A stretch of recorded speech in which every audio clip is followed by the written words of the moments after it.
Alright, today I'm going to do a motivational outline. It's supposed to be on youth in America and poverty in youth and education, the education gap between kids with affluent backgrounds and kids without. So that's basically what it's centered around. We'll take questions at the end.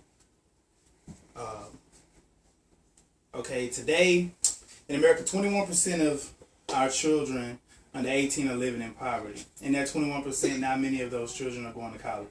The reason they're not going to college is to no fault of their own. If you look at our schools today, if you got a kid that's coming up in a school that doesn't have, the school doesn't have a good educational system, the test scores aren't being monitored like they should, then 9 times out of 10 that student won't go to college. Everybody in this room probably has somebody in their family that they said they should have went to college, but they didn't go to college, and I would blame that on the school system. But I think there's a way to fix that. The way you can fix that is volunteering at your schools, taking out time with your kids. You have volunteer tutors, getting a list of the grades of the kids that are not doing as good in school, and taking out time with those children, because 9 times out of 10 when they go home in the evening or they go home at night, nobody's making them do their homework.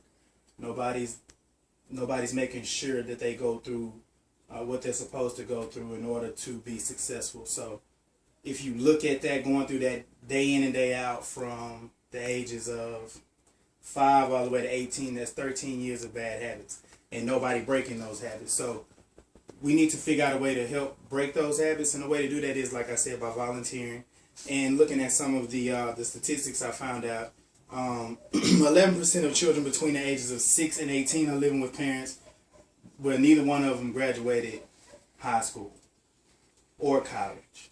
So if you look at that, it's a cycle that's being started with the parents that's being passed on to the kids, where, hey, I didn't get a GED, I didn't get a high school diploma, I didn't get a college degree. So what are they gonna have their kids strive for? What are you gonna tell your kid to do?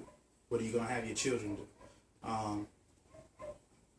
Like I said, a way to break that is, another way we can break it is talk to the parents. If you are tutoring at the school, if you volunteer at the school, talk to the parents, get involved with the parents, see where the disconnect is, where the gap is, and try to close that gap. That's the main reason of the speech, is to close the gap that's being. It's a growing gap, and it's growing every day in America. And also the No Child Left Behind Act that was passed by President Bush. If you look at some of the school programs that they have, like they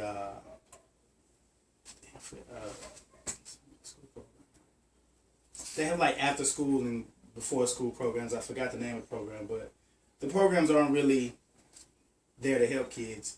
And if you look at the income of the parents, you're looking at a parent making $10,000 or less. How many people are really making that money? What about the parents that are making $15,000 or $20,000? What are they doing with their kids? The Head Start system. That's what it's called in Texas, Head Start. So that's another thing that I think is pushing the children behind, because we have certain programs that are biased to kids that are in a certain area that you really can't reach. I mean, $10,000 is very low.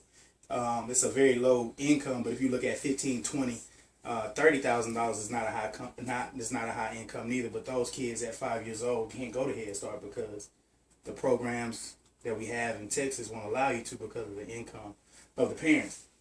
So like I said, if we get involved, we go to our school administrators, go up to our schools, talk to the principals, the assistant principals, and see, the kids that might need help but might not be getting the help. We only have one teacher per class.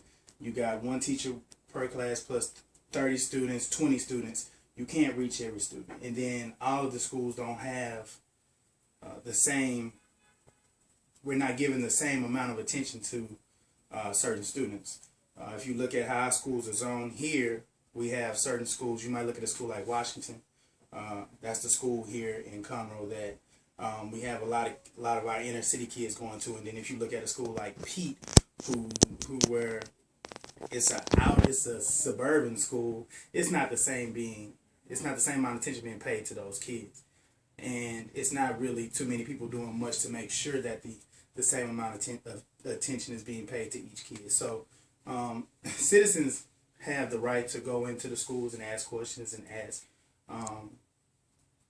about the different educational systems you're giving to one school versus the other.